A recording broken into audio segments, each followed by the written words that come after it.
guys? Welcome back to the podcast. Tommy Kentner here. What's up, guys? It's Roberto from the Media. Today, we're just going to talk about like the big transmissions and the, I mean, I would say the new coming around swaps that are Right. in the hot spot today.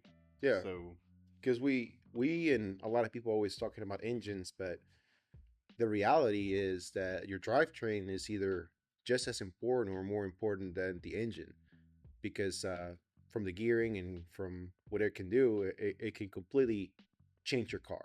oh yeah, so it would be like in the manual world, like with my Supra, it come with a W58, which isn't known to hold like a lot of horsepower. Right.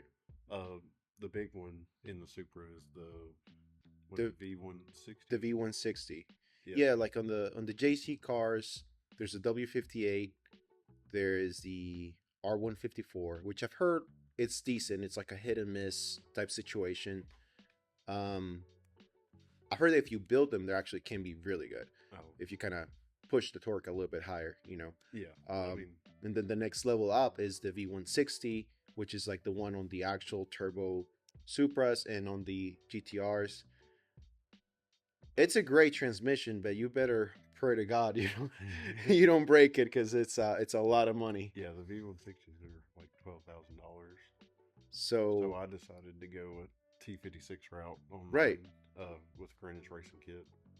yeah. So I think that's almost the move. If you got one of those cars to grab that trans, as long as there's no grinding, no bad synchros or nothing like that, clean it up real nice and flip it. And with that money, you can actually get into some other transmissions, which I personally really like the CD09 from the Nissan 350Z. That's like a really good route and not that expensive at all. I like that you can buy brand new. Yeah. Next level up will be the T56, like he's saying. Yep. Even better, the built T56. Yeah. I mean, those are known for holding tons of power. Yeah, big power. Like borderline almost 2,000 horsepower if you fucking build it up. 3,000. That's crazy. Yeah. I think Greenwich just put down like 3,500 on it. Oh wow, because that's isn't the Titan car that did like 6 seconds, something like that? Use that one. Oh, well, Greenwich is the fastest stick shift car. Yeah, so. yeah. So that right there tells you, yeah. like the level of the transmission that could be, while still remaining a manual car. Yeah. Now, if you get into the new wave of transmissions, it would be these autos from actually American cars, which is kind of crazy to me that people are swapping that into JDM cars. Yeah, the biggest one I would say right now is the 8 HP. Mm-hmm. They're pulling out like the Hellcats and the BMWs, Mm-hmm. the 8 speeds. They're making waves.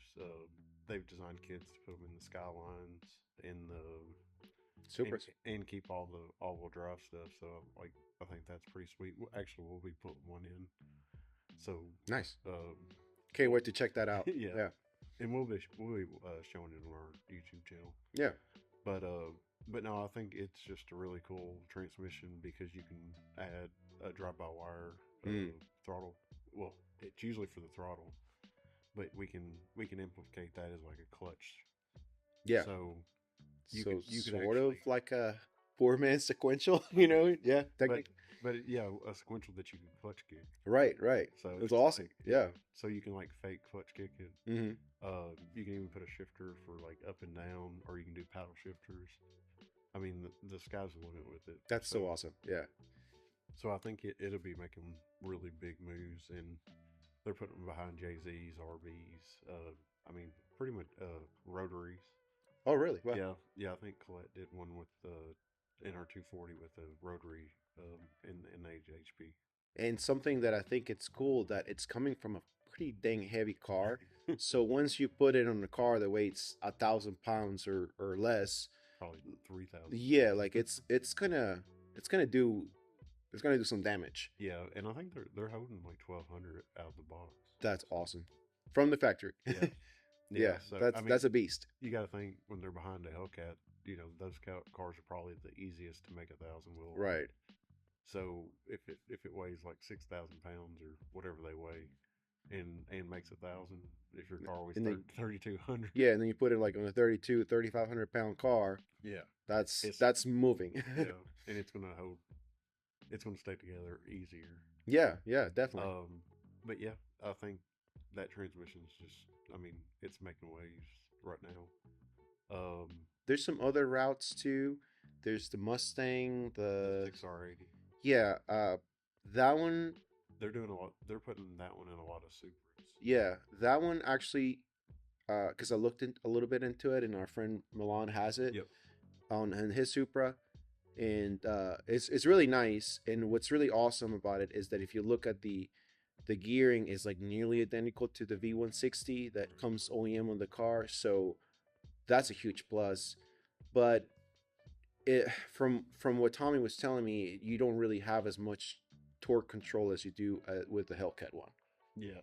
Well, that and like his car was a manual car with a V160 before, where he could just like, here, Roberto, go drive it, rip it. Mm-hmm.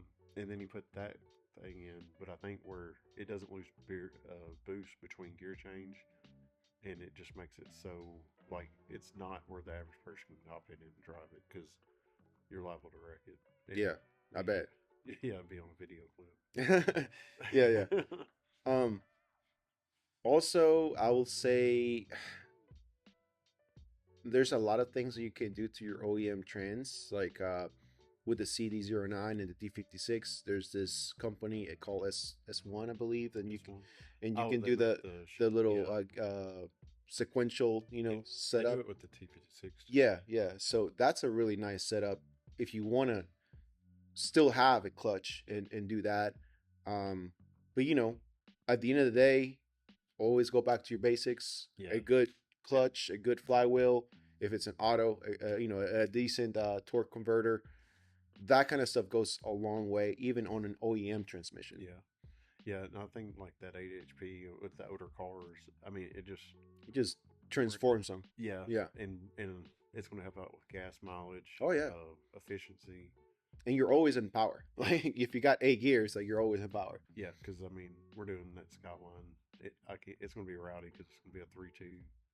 Should make like 1,300, and then I mean, just live at $8,000. So dang. Yeah. Oh, be crazy. It's going to be nasty. Yeah, yeah. So I'm looking forward to that and hopefully getting caught up so we can get on it. But we got a few jobs to knock out before we get started on it. Yeah, whenever that happens, and whenever you start putting these into more cars, we're gonna make a pretty detailed video about that. Yep.